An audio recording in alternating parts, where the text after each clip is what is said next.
નમસ્કાર વિદ્યાર્થી મિત્રો, આપણે આગળના વિડીયોમાં પ્રશ્નપત્ર પરિરૂપ ધોરણ 10 બોર્ડની જે માળખું છે એની પેટર્ન સમજી રહ્યા હતા, જેમાં સેક્શન A, B અને C નો સમજૂતી મેળવી.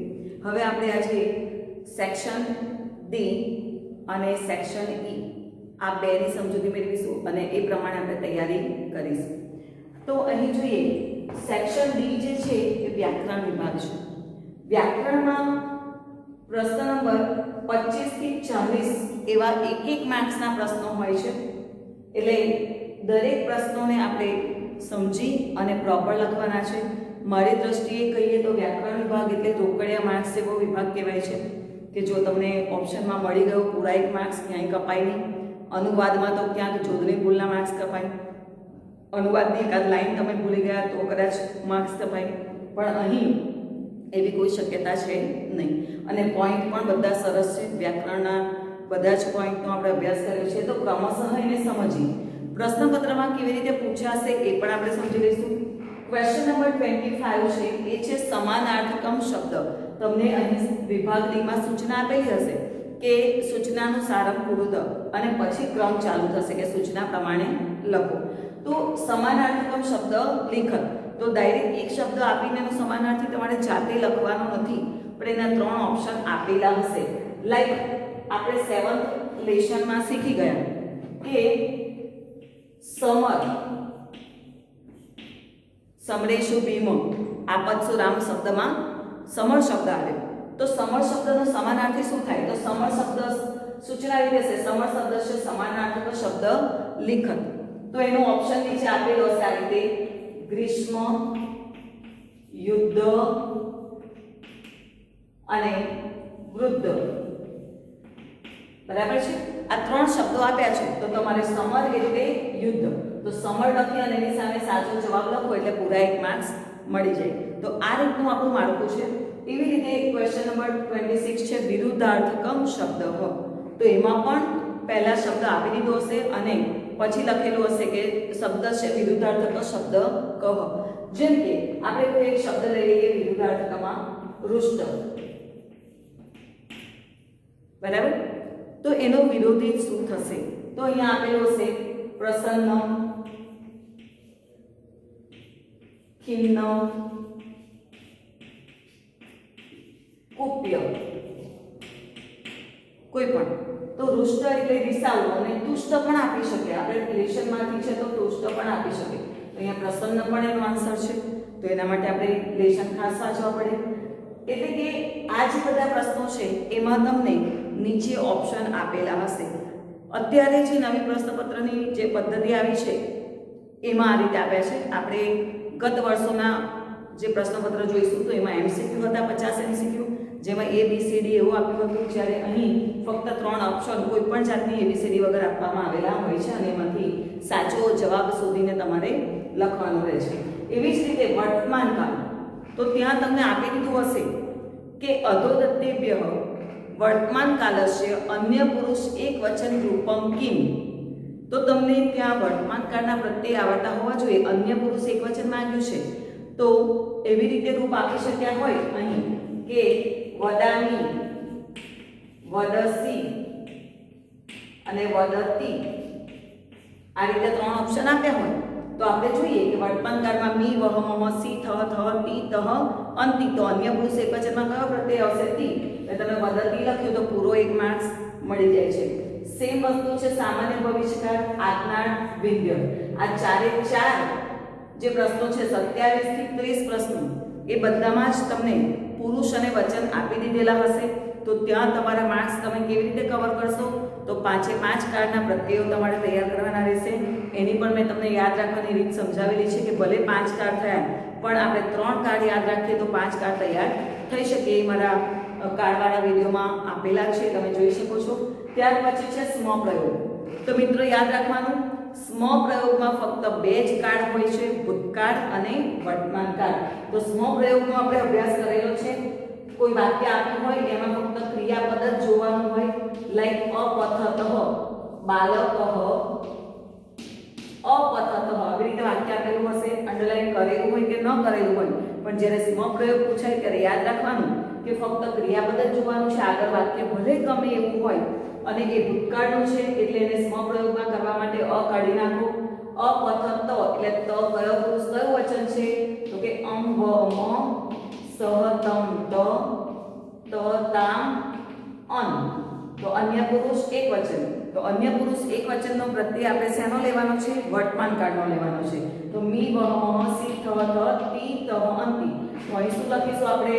ધાતુ કયો આવ્યો? પઠ તી અને સ્મ લગાવવાનું છે. વાક્ય પૂરું આખર લખી અને પછી આપણે જે લખ્યો છે એને બોક્સ બનાવો એટલે પૂરો 1 માર્ક્સ આપણને મળી જાય અને આ રીતે તૈયાર થઈ જાય. ત્યાર પછી છે વિભક્તિ. અહીં આપણે ક્વેશ્ચન નંબર 32 અને 33 છે. તો વિભક્તિ પણ આપણે શીખ્યા છે અકારાંત, આકારાંત અને ઇકારાંત. એટલે કે 32મા પ્રશ્નમાં અકારાંત એટલે કે રામ અકારાંત જે શીખ્યા એના પ્રત્યે પણ શોર્ટકટ કી મેં શીખવાડેલી છે. વિભક્તિ આકારાંત અને ઇકારાંત એટલે કે શાળા અને મુનિ જેવા શબ્દોમાંથી પણ એ વિભક્તિ પૂછાય. એમાં પણ તમને આપવામાં આવેલું હશે કે તૃતીય વિભક્તિ, એકવચન કે પંચમી વિભક્તિ, એકવચન રૂપ શોધો. ત્યાં અલગ અલગ વિભક્તિ આપે છે, એમાંથી એક સાચો જવાબ હશે. ત્યાર પછી છે ક્વેશ્ચન નંબર 35 ઉપપદ વિભક્તિ પ્રયોગ. ઉપપદ વિભક્તિ પ્રયોગ એટલે શું? તો તમને એક વાક્ય આપી દેવામાં આવેલું હશે જેમ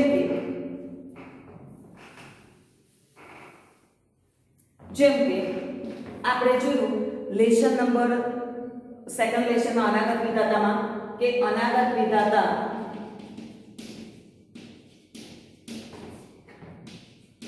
પરિજનેનો ખાલી જગ્યા ગચ્છતિ.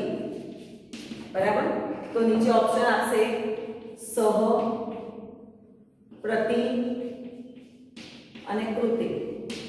આ રીતે પણ હોઈ શકે ઉપપદ વિભક્તિમાં, કાં તો પછી આ જ વાક્યને આ રીતે પણ હોઈ શકે અનાગત વિધાતા ખાલી જગ્યા સહ નિષ્ક્રાંત અથવા ગચ્છતિ. તો અહીં પરિજન શબ્દની યોગ્ય વિભક્તિમાં આવે પરિજનેનો, પરિજનમ, પરિજનસ્ય. વિભક્તિ પણ આપી હોય કે અવ્યય પદ પણ આપ્યા હોય. તો આપણે ઉપપદ વિભક્તિનો શીખ્યા છે. સેકન્ડ વિભક્તિથી 6 વિભક્તિ સુધી શબ્દો યાદ રાખવાના છે. પ્રતિવિના, નિકષા, ઉભયતઃ, પરિતઃ, અંતરા, દ્વિતીયા, સહ, સમમ, સાર્ધમ, અલમ તૃતીયા, નમઃ, સ્વાહા, સ્વસ્તિ ચતુર્થી, કૃતે, ઋતે, પ્રભૃતે પંચમી, કૃતે, અગ્રે, પુરતઃ, ષષ્ઠી. તો આ જ્યારે શબ્દો આવે ત્યારે ઉપર આપણે જે વિભક્તિ બોલ્યા એનો પ્રયોગ થાય. તો એ પ્રયોગ અહીં આપણે ઉપયોગ કરવાનો છે ઉપપદ વિભક્તિમાં. ત્યાર પછી છે સંખ્યાપદ રિક્ત સ્થાન. એટલે કે આપણને સંખ્યાવાળી ખાલી જગ્યા આપેલી હશે અને આપણે એને કેવી રીતે પૂરવાની રહેશે? તો કે ક્રિયાપદ ખાલી જગ્યા પછી જે વિભક્તિ આવે જેમ કે શક્તિકુમાર,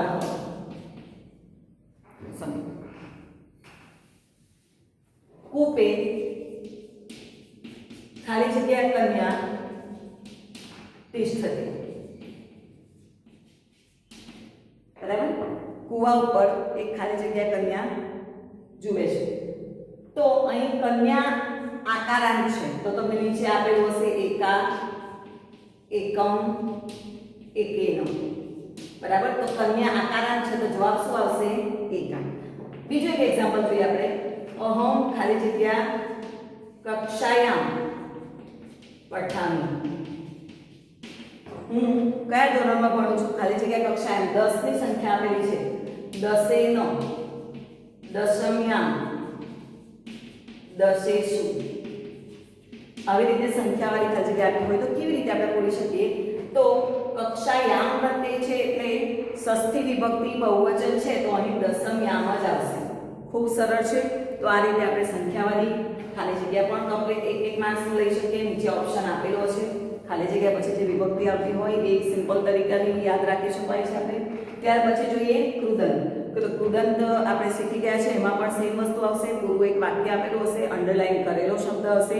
બરાબર? અને એ અંડરલાઈન કરેલા શબ્દનો પ્રત્યય જોઈ આપણે કયો કૃદંત છે લખવાનો રહેશે કે જેમાં સંબંધભૂત કૃદંત છે, હેતવર્ત કૃદંત છે, વિધેય કૃદંત છે, કર્મણી અને કર્તરી કૃદંત પણ છે.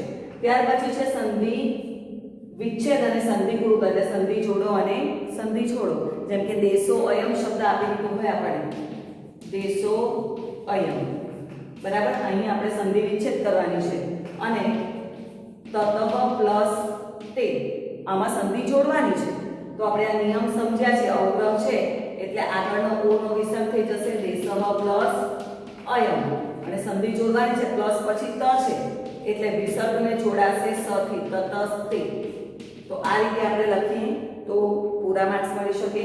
ત્યાર પછી સમાસ પ્રકાર છે, જે સમાસ શીખ્યા છે એ આપણે લેશનમાં ભણતા સમજાવતા ગયા છે. સ્વાધ્યાયમાંથી પણ હોય છે, એ પણ તૈયાર કરવાના છે અને પાઠ્યપુસ્તકમાં શબ્દાર્થમાં જે સમાસ આપ્યા છે એનો અભ્યાસ કરીને અહીં સમાસના જે બે શબ્દો આપ્યા હોય એમાં કોઈ ઓપ્શન નથી આપેલો હોતો.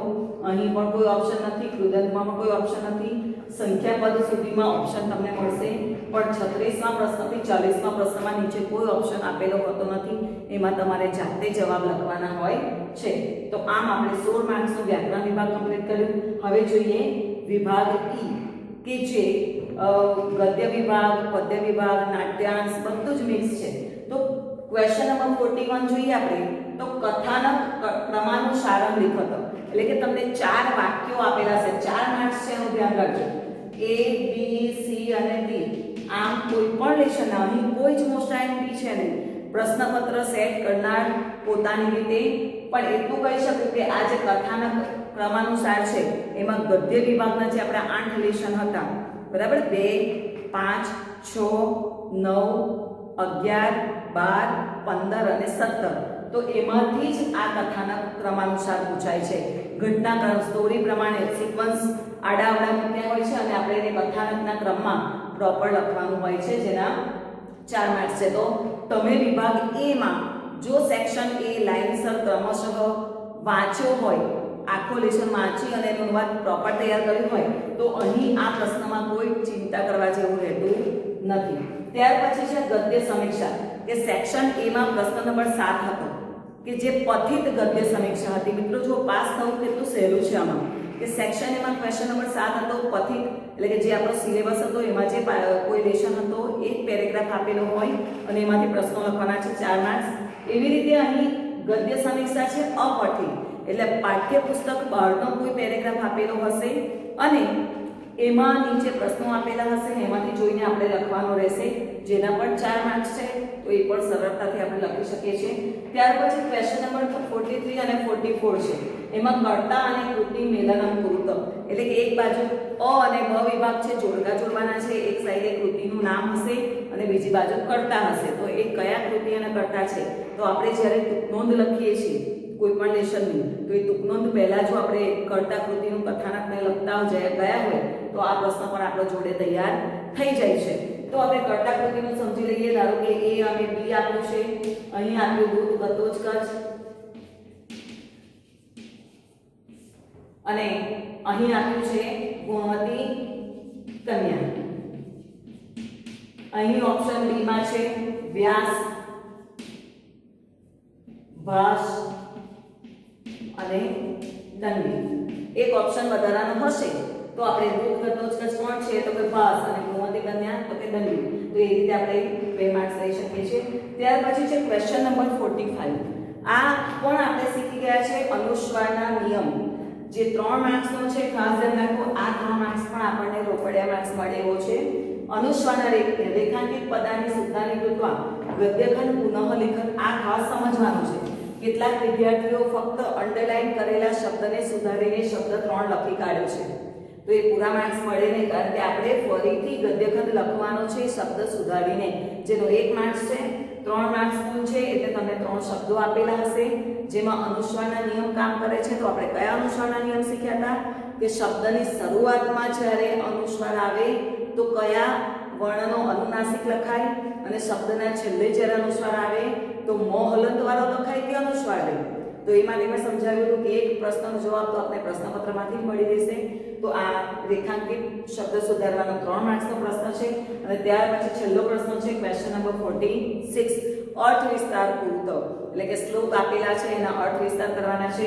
તો એના માટે હું તમને મોસ્ટ આઈએમપી ચેપ્ટર કહી દઉં. અર્થ વિસ્તાર વાળા જે ચેપ્ટર છે એ કયા છે તો ચેપ્ટર નંબર 7, 7મામાં અર્થ વિસ્તારના શ્લોક આપેલા છે. ત્યાર પછી 13મામાં પણ છે, 18 અને 20.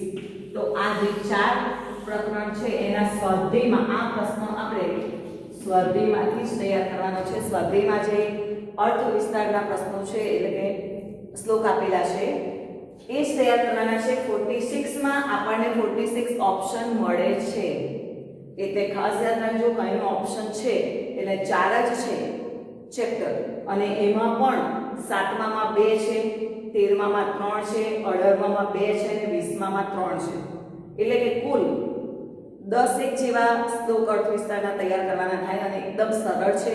તમે એક કે બે વાર યાદ રાખો તો પણ યાદ રહી જાય છે.